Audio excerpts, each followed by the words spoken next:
Salut tout le monde! Alors, bienvenue dans ce cocon d'amour qu'on est en train de créer tout le monde ensemble pour briser la solitude, pour se relier les uns les autres, pour venir se déposer, pour se ressourcer au quotidien, pour s'outiller, pour réfléchir ensemble, pour poser ses questions. Alors, salut Daniel, Francine, Valérie, Sylvie, Marie-Claude, Agnès, Bérangère, Corinne. Certains d'entre vous ont de la difficulté à se connecter au live en direct. Assurez-vous, pour ceux et celles qui le regarderont en différé, d'être sur la bonne page Facebook et non ma page Facebook personnelle. Vous devez aller sur la page Facebook qui est bleue, Léna Asselin, auteure, formatrice, conférencière. Puis quand vous voyez ma grosse face à 15h, vous cliquez dessus. C'est la seule fois où vous avez le droit. Donc, attendez un petit peu, il y a du monde que j'ai manqué, là. Annick, je pense que je t'ai dit bonjour, je suis pas certaine. Malène, tu raconteras comment va ta maman. Estelle, Lucie et Lucie. Linda, salut. Ouais, bienvenue chez moi. Mignon. Caro, Bérangère, Sylvie, Nathalie et Benoît. Alors, Marie-Claude, Marie-Jo. C'est nouveau tes paroles qui s'écrivent. Je comprends pas ce que tu veux dire. Françoise. Plein de petits cœurs, c'est trop cool. Pascal, salut. Merci d'envoyer tous ces cœurs à tout le monde. Hein? On en a tellement besoin à l'heure actuelle. Salut Françoise, Louise. Malène devient Malène, c'est mignon. Marie, coucou. Daniel, nous avons un anniversaire à souligner, je crois. Et que oui, c'est chouette de s'en rappeler. Alors, on envoie des petits bonhommes de bonne fête de je sais pas trop quoi, là. Moi, je peux pas. J'arrive plus à faire trop de trucs en même temps. Donc, Sylvie, salut, t'as réussi à te connecter aujourd'hui, c'est cool. Sur l'écran, tes paroles s'écrivent. Il y a ta bouille et tes paroles. Ben, ça, j'imagine que c'est pour traduire mon accent. C'est peut-être nouveau, hein? Facebook change des trucs à chaque jour, donc ça va vous aider, mais peut-être que je vais mélanger Facebook quand je vais sortir des expressions purement québécoises. On verra s'il est capable de les traduire. Fabienne, salut. Louise, heureuse de ne pas travailler, de me joindre à vous tous et toutes. En effet, il y a des bons côtés à tout. Hein? Il s'agit de les regarder. Donc, j'avais frette, là, j'ai un peu chaud. Alors, comment allez-vous? Vous n'êtes pas obligé d'aller bien. Simplement d'aller vrai, authentique. Christine, coucou. Déjà, comme je le disais d'entrée de jeu, de venir se déposer dans ce cocon d'amour, hein? Ça fait du bien. C'est quand même précieux. Oui, Valérie qui souhaite joyeux anniversaire, c'est trop chouette. Allô Marie, Joël, Sylvie, il n'y a plus que ta bonne et belle bouille. Bon. Alors, Sylvie Huneau, bien. Christine Carlu, bonjour Léna Asselin. T'es drôle, toi. Fabienne, quel plaisir de te retrouver, je me sens sereine. Contente aussi que tu sois là, Fabienne. Alors, super.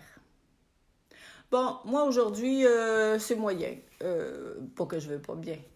Mais je commence à avoir besoin sérieusement d'air. J'ai hâte à lundi pour aller marcher un petit peu. Alors, je concentre mes pensées dans la bonne direction. C'est sûr que là, il pleut, il fait 5 degrés. Et puis, ben, c'est comme ça, quoi.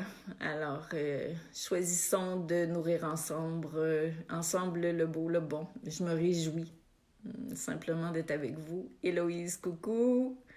Bérangère ce soir un peu moins top. Ouais, hein, c'est la vie aussi, hein, d'avoir des jours où on se sent moyen, puis des jours où on se sent mieux.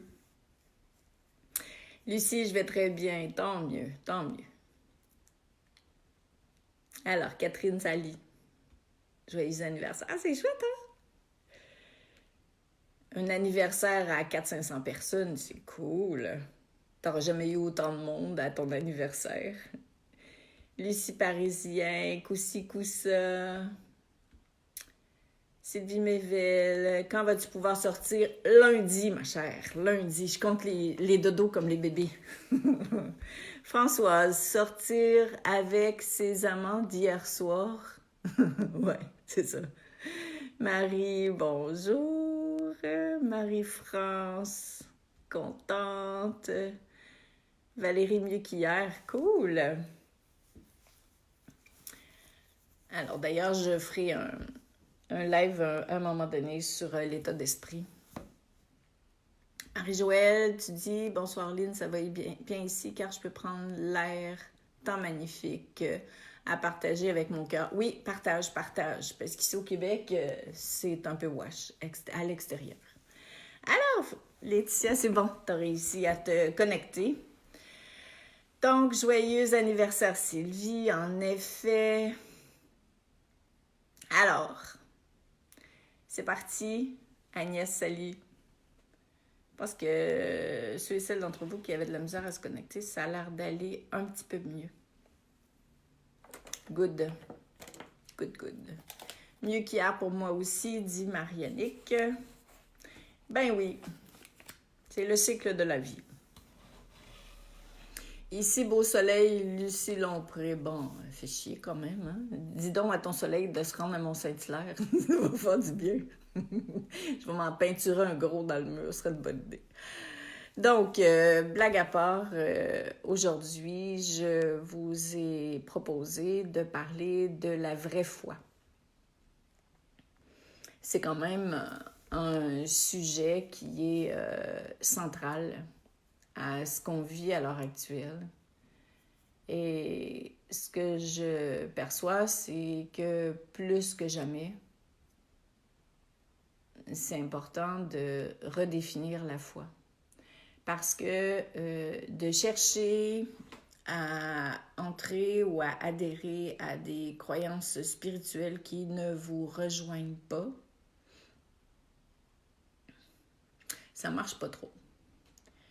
Et comme c'est un temps où la spiritualité devient importante, l'idée aujourd'hui pour moi, c'est de un, de redéfinir la spiritualité et de deux, de vous proposer de la redéfinir. Alors Daniel, tu dis seulement des femmes ici. Non. Il y a des hommes. Il y en a quelques-uns qui sont avec nous. Alors tu n'es pas le seul, Daniel. Bienvenue. Chantal Sally, Anita aussi. Bon, j'arrête de dire des bonjours parce que quand vous écoutez en différé, ça doit être bien fatigant. De toute façon, l'avantage en différé, c'est que vous pouvez sauter cette étape-là. Donc, revenons à la spiritualité. Donc, pour moi, la foi, et la raison pour laquelle j'ai appelé ça la vraie foi, c'est pas une foi qui est dictée par des humains. Ça, pour moi, c'est une foi conceptuelle. Et vous n'êtes pas obligé d'être d'accord avec moi. Hein? C'est une foi qui a été délimitée et qui nous a été proposée pendant un certain temps. Est-ce qu'elle est bonne, est-ce qu'elle est mauvaise? Ça n'a rien à voir. On n'est pas là-dedans. Puis j'en parlerai plus tard de ce sujet-là. C'est aussi important que la foi. Mais la foi, somme toute, ça veut dire je choisis de croire sans voir. C'est ça la foi. Et plus que jamais, on est appelé à croire sans voir. on n'aura jamais ou probablement très peu la confirmation, tant aussi longtemps qu'on respirera, que ce qu'on croit est la vérité. Et la part de nous qui cherche à valider à 100% ce à quoi je crois pour me donner raison d'y croire, c'est la tête. Et ça, c'est important d'en prendre conscience. Quelle est cette part de moi qui veut absolument croire, absolument avoir la preuve, que ce que je crois est vrai pour adhérer à cette croyance spirituelle-là, parce que ça demeure une croyance. Donc, mes propositions, les trucs à moi qui m'ont vraiment soutenue dans des moments où j'en ai eu besoin. Je me rappelle quand je me suis séparée du père de ma fille et puis que je me suis partie d'une maison de 14 pièces à un petit appartement où il y avait 2 chambres à coucher et que je me suis retrouvée appuyée contre la fenêtre de ma chambre à me dire « Et si tout ça, c'était carrément de la foutaise? » Ça, c'est ma tête, bien sûr. Et j'étais dans un moment où plus rien ne tenait et je devais faire confiance à mon choix qui était dicté par mon cœur. Et j'avais le choix, soit de douter, soit de tout remettre en question, soit de me dire que c'est pas ça.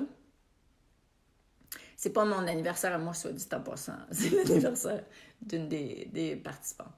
Donc, j'avais le choix de douter. Et en fait, la voix qui a suivi celle qui me disait « Et si tout ça, c'était de la foutaise », c'est-à-dire mes croyances spirituelles, il y a une autre voix qui est arrivée après et qui a dit « Et puis après. Et puis après. » Même si ma croyance spirituelle est strictement, uniquement que de la foutaise, si elle me permet de m'élever en conscience, si elle me permet de traverser cette période, le cœur ouvert, le cœur en paix, et quand il n'est pas en paix, si ma croyance me permet de retrouver la paix. Si ma croyance spirituelle me permet de devenir une meilleure personne. Bon, j'aime pas trop cette appellation-là, mais vous comprenez ce que je veux dire. Eh bien, elle est bonne. C'est la mienne. Je n'ai pas à la valider avec personne. Je n'ai pas à adhérer nécessairement à celle qu'on m'a inculquée. Et peut-être que j'adhère à celle qu'on m'a inculquée et qu'elle me parle. Je pense à ma maman qui est très catholique et qui allait jusqu'à il y a quelques années où elle était encore capable d'y aller, à la messe toutes les semaines. Je me rappelle d'une fois où je l'ai accompagnée pendant que je la visitais. Et quand on est revenu, on a échangé sur le discours du prêtre. Et puis elle m'a dit, tu sais, moi, l'important, c'est que j'y vais pour moi. Il y a des choses que j'entends, que j'écoute pas, puis il y a des choses que j'entends qui me parlent. Mais j'ai besoin de croire pour avancer. Et cet endroit-là me permet d'avancer, justement. Le Dalai Lama disait, à un moment donné, je ne me rappelle plus quand, mais que l'objectif de toutes les religions aurait dû être une croyance à laquelle on adhère pour s'élever, pour justement être au meilleur de soi.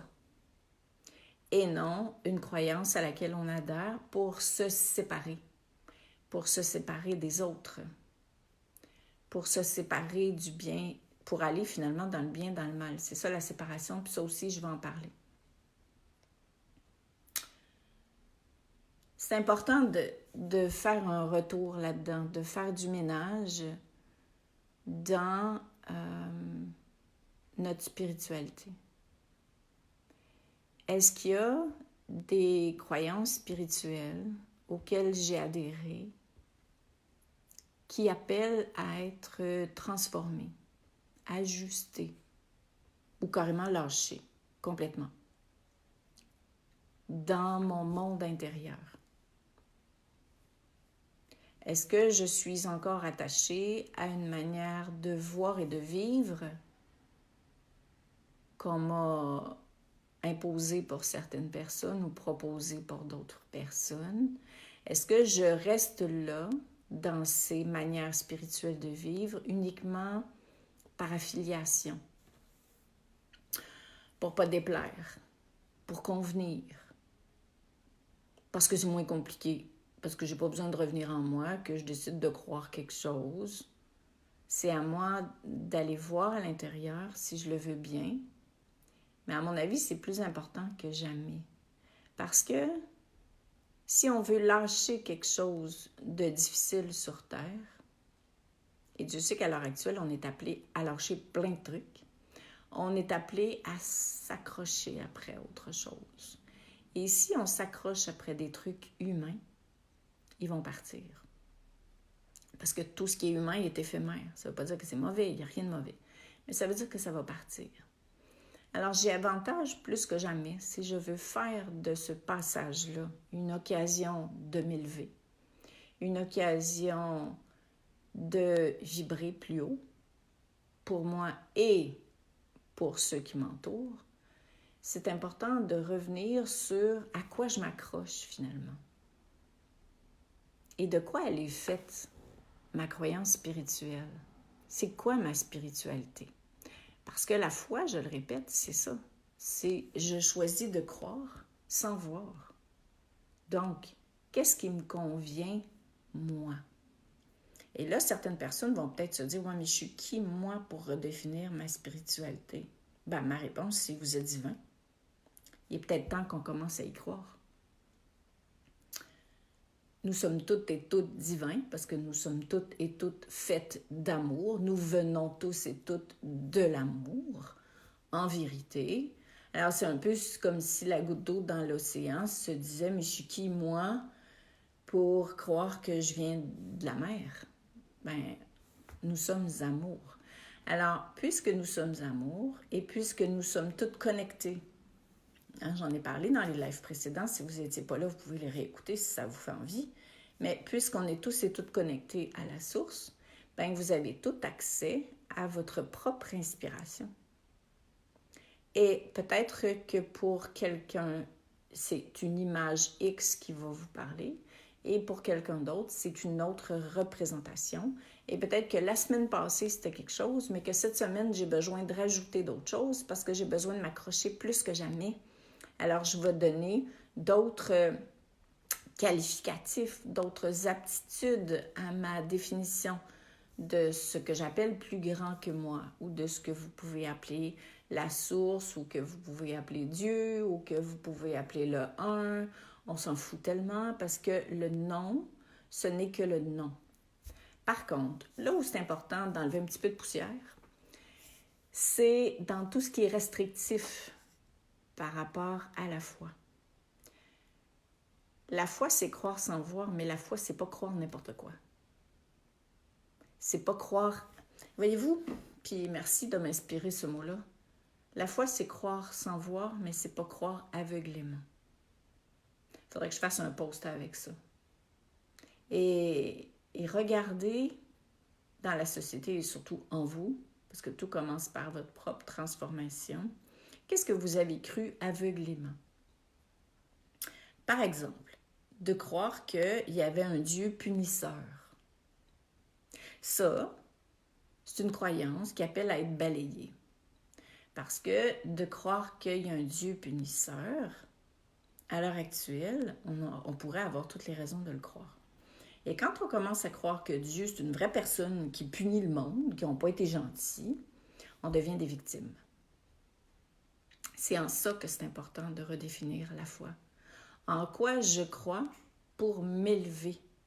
En quoi je crois pour soutenir la traversée de cette vie, de ce passage actuel?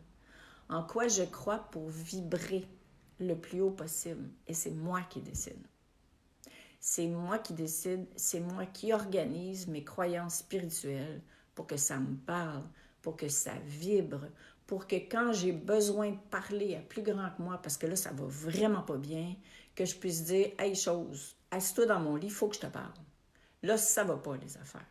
Arrêtez de croire que si on a une pensée négative, que Dieu va nous punir, que si on n'est pas allé à la messe tous les dimanches, qu'on est dans le péché, que si on a un ego, que là, c'est foutu notre affaire, que si une journée on se décourage, qu'on va être laissé de côté, que parce qu'on a un proche qui est décédé du coronavirus, que c'est notre famille qui était punie, puis ça aurait dû être le vieux clochard qui fait chier tout le monde depuis des années. Alors, voyez-vous que là, je fais un peu de blague à travers ça parce qu'il faut bien.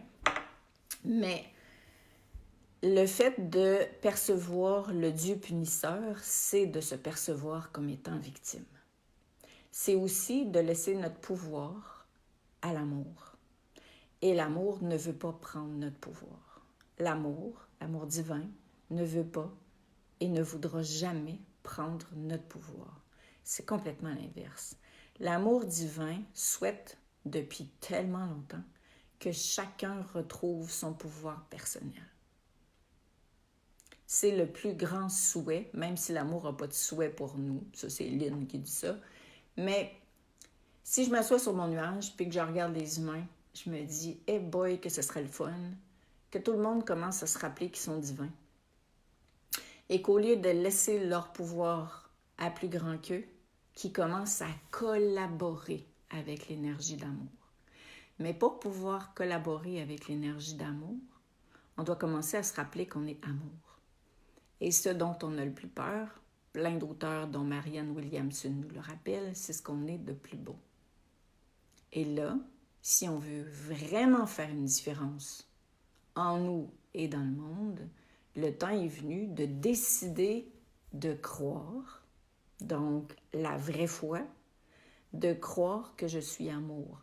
Non pas pour me péter les bretelles, expression très québécoise, vous essayerez de voir ce que ça veut dire, mais parce que c'est ça qui va faire en sorte que je vais vibrer enfin à la fréquence de l'amour. Et comme je vous disais au début du live, et même si c'était de la foutaise, cette croyance-là, on s'en fout. C'est pas que je me prends pour un autre, que je suis meilleure que tout le monde. C'est que si je commence à croire que je suis amour et que je développe la foi que l'amour, la forme d'amour la plus élevée qui existe, ça c'est ma croyance à moi. Pour moi, le divin, c'est la forme d'amour la plus élevée qui existe. C'est une forme d'amour qui est inconditionnelle, qui est présente pour tout le monde, qui juge jamais et qui est là 24 heures sur 24. Ça, pour moi, c'est ma représentation du divin. Bon, il y a des jours où j'ai besoin de l'habiller parce que je vais pas bien. Puis pour moi, c'est trop flou, ça. C'est pas assez concret. Donc, je décide de changer ma représentation. Mais j'en ai besoin. Pour moi, c'est vital. Parce que, surtout à l'heure actuelle où on est isolé, ben, si on ne se sent pas soutenu par l'amour, dans les moments où il arrive quelque chose à nos proches, si on pense que Dieu nous a punis ou que Dieu nous a enlevé notre mieux-être, bon, on est vraiment dans la merde parce qu'on devient des victimes. Et quand je deviens une victime, je ne suis plus debout, je suis couchée.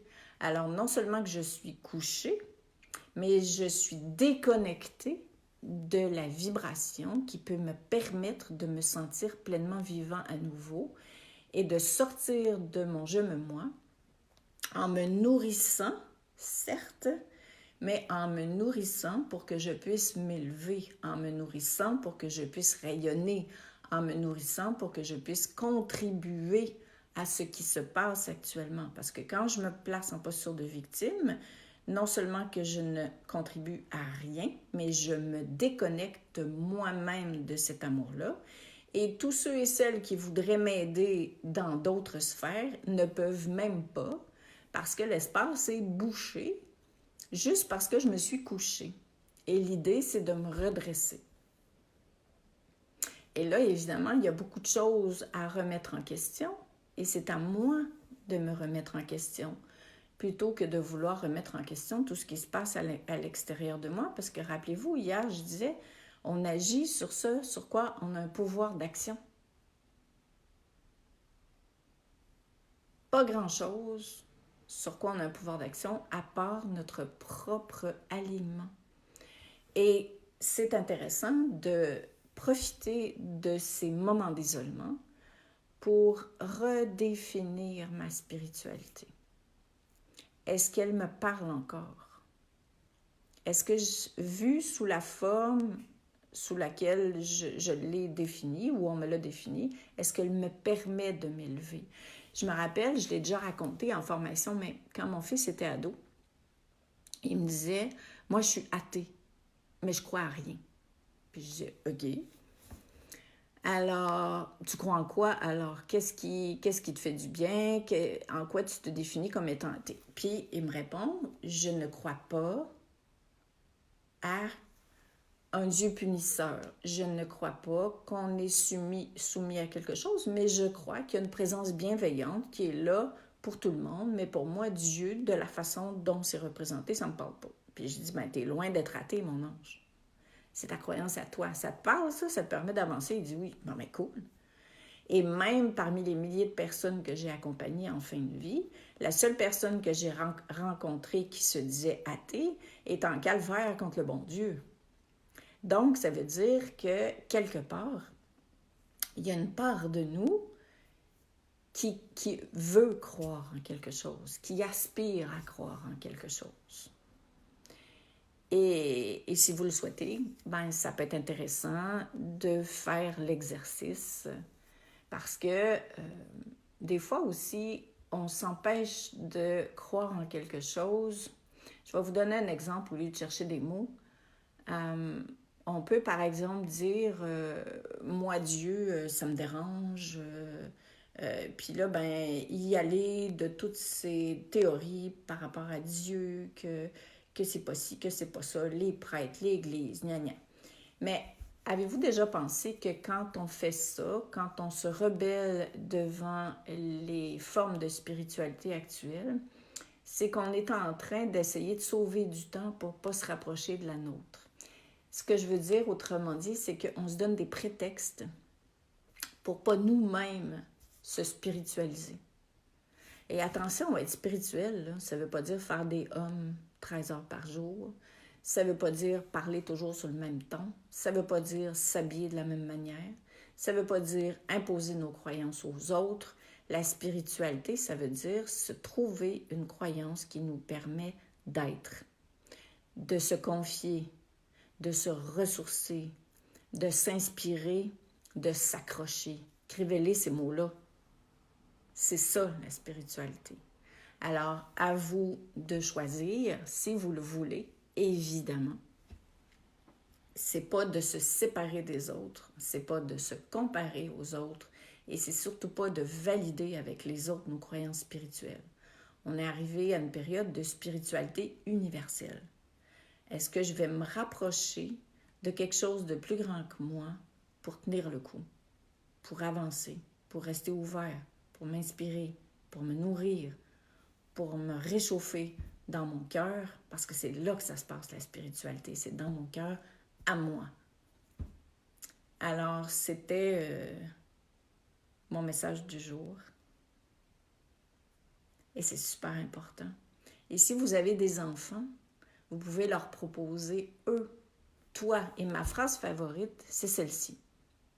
Si tu devais inventer la spiritualité, on jase. Ça serait quoi pour toi? Et je peux vous confier que quand j'accompagnais des personnes en fin de vie qui avaient cru en quelque chose, mais qui ne le vibraient pas, ne le ressentaient pas, quand je leur posais cette question-là, ils faisaient « Mais non, moi, j'ai pas le droit. » Puis je disais « Pourquoi t'as pas le droit? » C'est fou, hein? C'est comme si on était sous une égide qui fait qu'on n'a pas le droit de penser par nous-mêmes. On n'a pas le droit de croire en ce qui me fait vibrer, moi. Et de changer d'idée aussi. C'est fini, ça. Ce temps-là, il est complètement révolu. Alors, c'est intéressant de se le dire, mais aussi, si on le sent, puis si les enfants sont prêts, puis souvent, les enfants ont les réponses, parce que ça fait moins longtemps que nous autres qui sont arrivés. Ils ont été moins imbibés par l'ego et les croyances de la société. Alors, spontanément, ils vont nous sortir des trucs, comme j'ai déjà fait avec ma fille, qui me sort exactement sa croyance spirituelle sans même que j'en ai parlé. Comme mon fils qui, quand je vivais mes moments très, très difficiles, m'avait un jour dit, « Maman, le même qui se disait athée, on était dans la voiture et il me dit, ça va pas trop, hein. » Puis j'ai dit, « Maman, on va dire qu'il y a eu des meilleures journées que ça dans ma vie. Si vous lisez mon livre, vous allez comprendre. » Et il me dit, « Tu sais, maman, genre 14 ans, athée, à fond dans l'adolescence, les bras plus grands que le corps, les cheveux dans le visage, et qui se relève la couette d'en face, puis qui me dit, « Tu sais, maman, ça, c'est comme Jésus qui marche dans le sable. » Puis que, c'est-tu Jésus qui marche dans le sable? Je sais plus trop, vous allez rire de moi, là. Mais, tu sais, quand on voit les pas dans le sable, et puis qu'il y a Jésus qui dit, pendant que tu te pensais tout seul, tu ne voyais juste que tes pas, mais c'est moi qui te portais, même ça, je pense que c'est ça l'analogie. Hein. Et il me dit, ben, aujourd'hui, maman, c'est ça. Il a pris ça où, lui? Ben, dans son cœur. Parce qu'il m'avait jamais entendu dire ça. C'est un peu comme Gilles, mon mari, quand il me sortait ses grandes paroles de sagesse avant de mourir, puis qu'il n'avait jamais cru en quoi que ce soit, mais parce qu'il est allé dans son cœur, il était capable de sortir des grandes paroles de sagesse comme ça. Ça veut dire de faire confiance en chacun et de se souvenir que quand on va dans son cœur, on sait ce qui est bon pour nous. On sait comment on a envie de l'appeler. Puis on s'organise pour que ce soit assez clair, assez parlant, assez concret, pour que justement on puisse se rallier à cette forme de spiritualité-là et penser à la banque d'amour, que ce soit aussi assez clair pour que vous puissiez confier à plus grand que vous ce que vous ne pouvez pas faire pour les autres à l'heure actuelle. Et c'est plus présent que jamais. Donc voilà. Alors, je vais revenir en arrière pour voir. N'hésitez pas si vous avez des commentaires, des questions.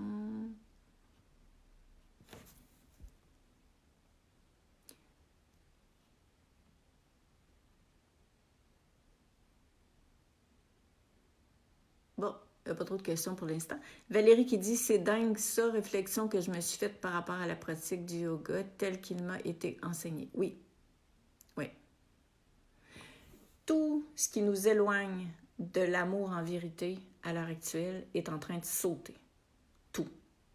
À l'extérieur de soi, au niveau économique, au niveau politique, au niveau société, puis à l'intérieur de soi aussi. Donc, faites-vous-en pas si tout éclate à l'intérieur de vous. C'est juste que l'énergie d'amour, puis ça se mesure avec l'échelle de Schumann, elle est tellement puissante qu'elle fait éclater ce qu'on n'aurait pas fait éclater soi-même. Imaginez-vous, là. Auriez-vous décidé un matin de dire, mon Dieu, vous pouvez faire tout sauter à l'intérieur de moi, ce qui m'éloigne de l'amour, c'est cool, je suis prête. On ne fera pas ça, là, parce qu'on veut le confort. On ne le fera pas. Bien là, c'est fait. Alors l'idée, c'est de rencontrer tout ça et de regarder ce qu'on garde plus, de le transformer, de l'éclairer, raison pour laquelle on a besoin plus que jamais d'une forme de spiritualité qui nous parle. Sinon, ben, on peut penser aussi qu'on n'est pas amour parce que tout ça est en train de lever à l'intérieur de soi. Et non, c'est ce dont on est appelé à se départir qui lève. C'est pas ce qu'on est. Ça saute en titi. En effet, Lucie. Alors, c'est pour ça qu'il faut se rappeler que entre ce que je vis, ce qui lève en moi et ce que je suis profondément, il y a une maudite grosse différence. Puis ça va être intéressant parce qu'on va pouvoir en parler ensemble. Donc, c'est exactement ce qui se passe à l'échelle maintenant mondiale. Ça saute. Ça saute. Puis, du point de vue céleste, c'est une maudite bonne affaire. J'ai fait aussi confiance à ma bonne étoile. Mais oui. Mais oui. Puis, chacun, c'est cool que tu dises ça, parce que chacun a ses représentations. Tu vois, toi, c'est ta bonne étoile. C'est ça qui te parle. C'est ça qui te fait vibrer. Parfait. Prends ça. Donc, ben voilà, mes amis d'amour, merci encore d'être vous. Merci encore d'être là. Fabienne, tu dis, je viens de finir un livre qui est en phase avec ce que tu nous as partagé et ce que je ressens. C'est pour ça que je vous disais hier que la majorité des messagers, si je peux nous appeler ainsi, on n'est pas meilleurs que vous, on est tous des messagers. Mais ceux à qui, pour le moment, est demandé de partager, on a à peu près tous le même message, mais avec des couleurs différentes. C'est le but. C'est vraiment ça le but. Lucie Lompré, tu disais, je disais à Lucie qu'avec tout ce qui se passe, mon âme capote dans le bon sens, elle jubile. Ouais. Malène, j'aime bien, la foi c'est croire sans preuve, mais pas aveuglément. Oui, puis moi aussi, et puis merci à ces êtres de lumière qui m'inspirent parce que c'est vraiment une phrase extraordinaire. Catherine, religion, relier, réconciliation, contribution, verticalisation, tellement, tellement. Et n'hésitez pas si vous en avez besoin d'aller chercher dans les lives, tu vois, des phrases qui vous parlent. Parce que l'idée, c'est pas juste d'écouter, c'est d'intégrer dans la vraie vie, dans le quotidien. Sonia, tu dis merci pour tes mots qui font du bien, qui réchauffent le cœur. Ça me fait tellement plaisir. Marie, merci, mon cœur se construit, la spiritualité m'aide. Marianique, je suis rassurée dans ce que je ressens. Croyez en ce que vous ressentez. Faites confiance. Et oui, comme le disait Laetitia, on peut aussi le ressentir physiquement quand ça vibre. C'est pas obligé, mais on peut. Donc, on se retrouve demain. Demain, c'est méditation. Alors, comme je vous l'ai proposé hier, demain, je ne vais pas parler. Ben, je ne vais pas parler. C'est pas moi qui va parler. Et ce que je vais faire, c'est quand vous allez vous connecter, je vais mettre une musique. Et ensuite, fermez les yeux quand vous arrivez. Laissez-vous porter par la méditation. Et puis, je vous aime. Fabienne, tu dis un mot qui résonne. La source, c'est ce que j'ai retenu. Oui. Puis on retient toujours une nouvelle affaire chaque jour. C'est ça qu'il faut rester s'émerveiller par rapport à ça. Mais déjà, pour moi, de m'émerveiller de l'amour que vous portez et de votre désir de briser la solitude en étant ensemble au nom de l'amour, moi, ça fait ma journée. Sonia, tu dis, je viens de finir un livre qui s'appelle La consolation de l'ange. Ouais, j'ai déjà entendu parler de ce livre-là. Ça colle complètement. Ouais, tout à fait. Donc, gros bisous. On se voit demain pour la méditation. Salut!